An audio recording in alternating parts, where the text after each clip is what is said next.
Salut à tous. Aujourd'hui, dans les secrets du bonheur, je vais aborder le point qui est le plus important pour moi, qui sont les fondations en fait de tout le reste.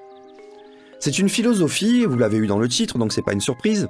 C'est une philosophie de vie qui est très importante pour moi parce que je pense que c'est une des rares philosophies qu'on peut appliquer dans la vie réelle. Alors, je ne vais pas vous faire un historique du stoïcisme, je ne vais pas parler de tous les philosophes au cours de l'histoire qui ont réfléchi dessus, qui ont écrit et qui en ont beaucoup parlé, qui l'ont étudié. Vous avez, encore une fois, sur YouTube, des tas de vidéos qui parlent de ce sujet-là et qui le feront bien mieux que moi. Moi, je vais simplement aborder comment la mettre en application, en fait, cette philosophie.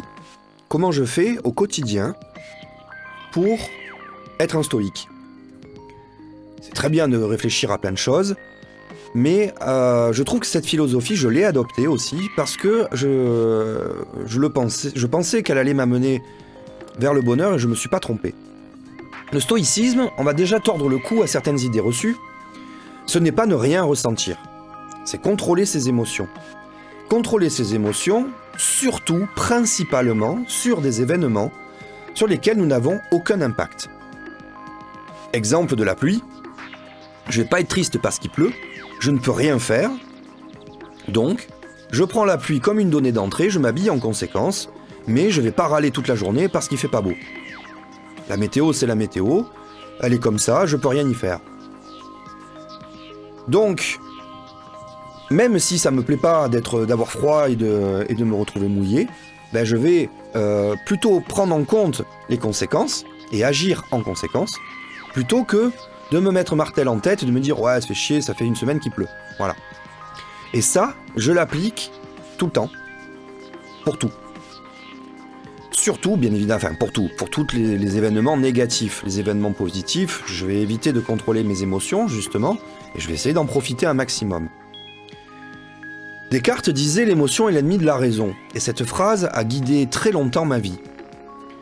C'est mon père qui me l'a transmise très jeune, qui me l'a répété souvent, et je l'ai mal comprise au début, quand j'étais jeune adulte, et il me répétait ça surtout parce que j'étais quelqu'un de très colérique.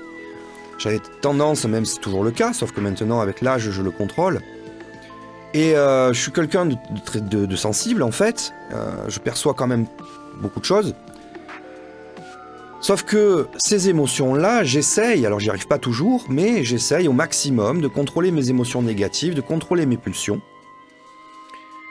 de façon à en faire quelque chose de productif, et surtout, au moins, à minima, qu'elle ne parasite pas mon raisonnement. Je pense que quand on est sous le coup de l'émotion, que ce soit de la colère, de la tristesse, de la peur, etc., on n'est pas capable de réfléchir sainement, et que prendre des décisions sous le coup de ces émotions fortes, c'est une erreur.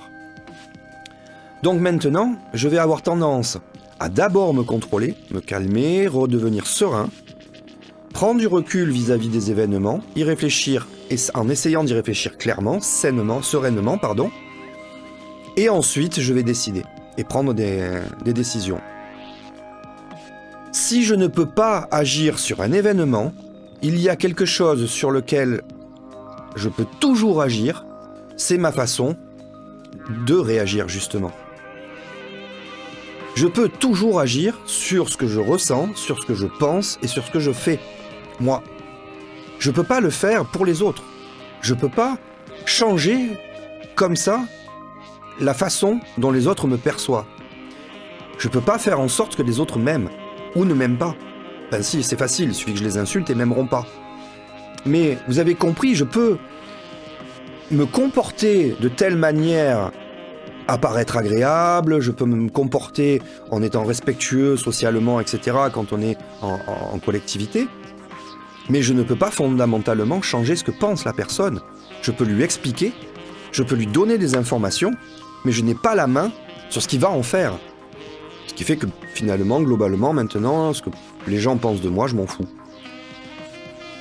Je suis ce que je suis, ils me prennent avec mes défauts, avec mes qualités, et s'ils me prennent pas, tant pis, hein, c'est pas grave. La difficulté dans tout ça, c'est d'arriver à identifier les événements sur lesquels je peux agir ou pas et quelles sont leur importance, Et la plus grosse difficulté en réalité, c'est ensuite d'arriver à contrôler ses émotions, d'arriver à les gérer pour qu'elles ne parasitent pas le raisonnement.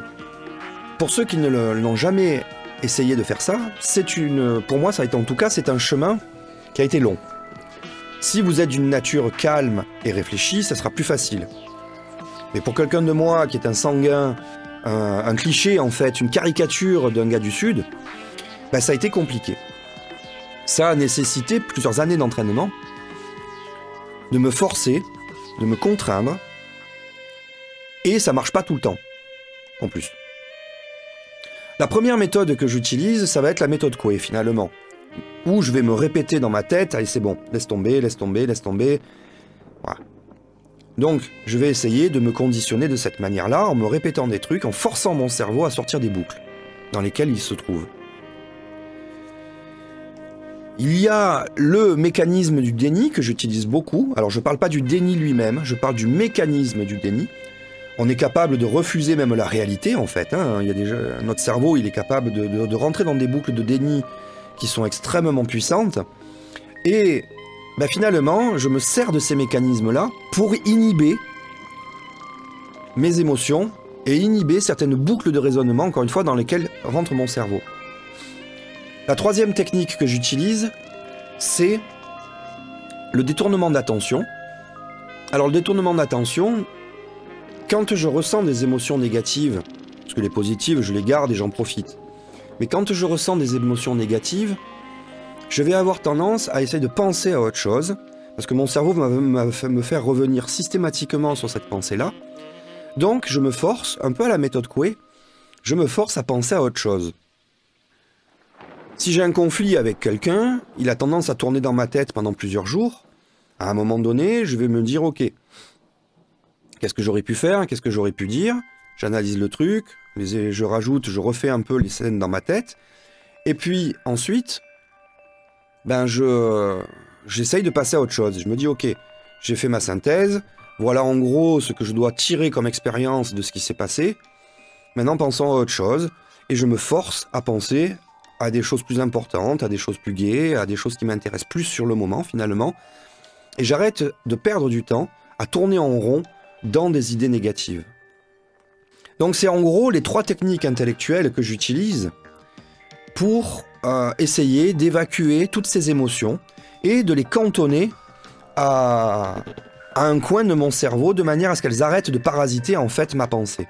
Agir sous le coup de l'émotion, en tout cas dans mon exemple de vie, dans tous les exemples que m'a rapporté la vie, ça a été rarement une bonne chose en fait. Autant l'émotion elle est nécessaire dans mon art par exemple, quand je pratique la musique j'ai besoin de ressentir des choses. Par contre, au quotidien, quand j'ai des décisions importantes à prendre, ben, je préfère prendre le temps de réfléchir et devenir complètement stoïque pour le coup, ne plus ressentir d'émotions pour pouvoir penser sereinement et clairement. Alors contrôler ses émotions, c'est beaucoup plus facile à dire qu'à faire. Ce n'est pas toujours possible. Il y a des événements, il y a des émotions qui sont trop fortes. Et malgré toute l'habitude et le conditionnement que je me suis imposé, ben, il y a des fois où je me fais quand même submerger. Je pense notamment à des situations très tristes quand on perd un proche. Personne n'est immortel, par exemple, le stoïcisme me permet de ne pas avoir peur de la mort. Puisque de toute façon, je vais mourir, je ne peux rien faire, je ne peux pas agir contre ça. Tout ce que je peux essayer de faire, c'est d'éviter de mourir trop tôt. Mais, pour le reste, ça va arriver. Donc, balèque. Finalement, le stoïcisme, c'est pas être sans émotion, c'est arriver à un seuil, à un niveau d'indifférence qui fait que les événements négatifs ne sont qu'une donnée d'entrée et n'ont pas l'impact, enfin ils n'ont l'impact que ce que je leur donne en réalité. Je garde la main là-dessus. Voilà pourquoi je pense que le stoïcisme pour moi est une des clés du bonheur, puisque arriver à ne plus se laisser parasiter au quotidien par des émotions négatives, surtout dans des événements pour lesquels je ne peux rien faire, déjà ça élimine justement une grosse partie de ces émotions négatives. Ensuite, je pense que le stoïcisme serait aussi une solution à beaucoup de problèmes sociaux. Alors, Pourquoi est-ce que le stoïcisme est pour moi une solution sociale à grande échelle?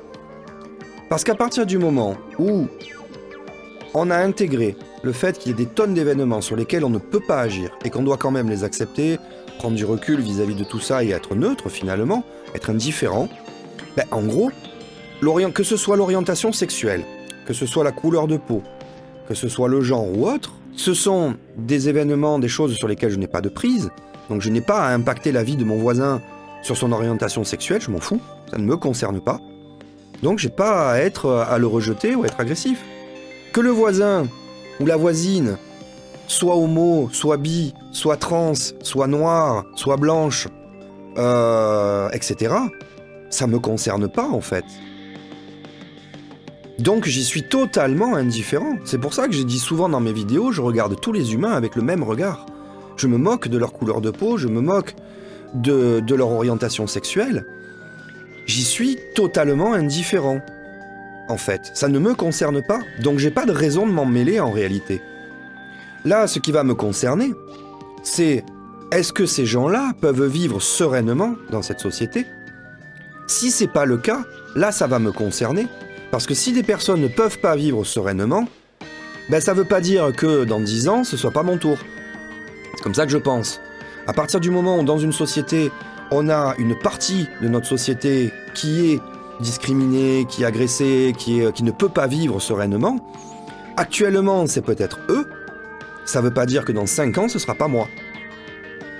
Donc, en prévision, je dirais que je vais participer à leur émancipation, à leur protection, au fait qu'on ait des lois qui puissent encadrer tout ça. Mais pour le reste, concrètement, je m'en fous. Et je pense très sincèrement que si nous voulons faire beaucoup évoluer notre société, notamment pour virer le racisme, pour virer l'homophobie, la misogynie, etc., etc., ben la meilleure solution, c'est l'indifférence. C'est d'apprendre aux gens à s'en foutre. Très sincèrement, je suis convaincu de ça. J'ai jamais compris pourquoi est-ce qu'il y a des gens qui se sentent agressés parce qu'un tel ou un tel couche avec un tel ou un tel. Ça, j'arrive pas à rentrer dans le délire, je ne le comprends pas. Voilà pourquoi je pense que le stoïcisme, c'est une philosophie qu'on devrait enseigner, qu'on devrait transmettre. Après, on l'adopte ou pas, mais en tout cas, cette philosophie pour moi est une des solutions contre tout ce qui est justement la ségrégation. Voilà ce que je voulais vous partager. J'espère que ça pourra vous être utile. N'hésitez pas à donner votre avis en commentaire. Et si le sujet et ce genre de sujet vous a intéressé, je fais une série de vidéos donc sur les secrets du bonheur, mes secrets du bonheur. Si ça vous intéresse, n'hésitez pas à vous abonner pour ne manquer aucun épisode. Allez, je vous dis à une prochaine pour un autre sujet.